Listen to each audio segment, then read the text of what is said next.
ছাত্র এবং তৌহিদি জনতা, আসসালামু আলাইকুম ওয়া রাহমাতুল্লাহ।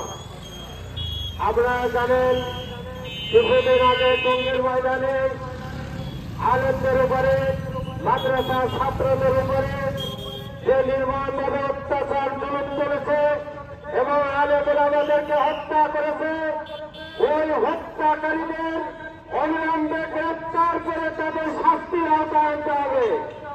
প্রিয় বন্ধুগণ, এদেশ আলেমরা দেশে, এদেশ মসজিদ মাদ্রাসাতে, এদেশ মুসলমানের দেশ, এদেশে ইসলামের বিরুদ্ধে, এদেশে কোরআনের বিরুদ্ধে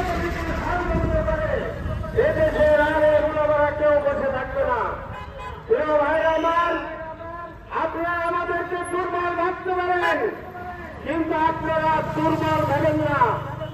এদেশের আলেম ওলামারা যতদিন থাকবে, এদেশের মসজিদ মাদ্রাসা যতদিন থাকবে, ততদিন ইসলাম বিরোধী যত অপশক্তি আছে তাদের বিরুদ্ধে আমরা এই বলে আমি আমার বক্তব্য এখানে শেষ করছি।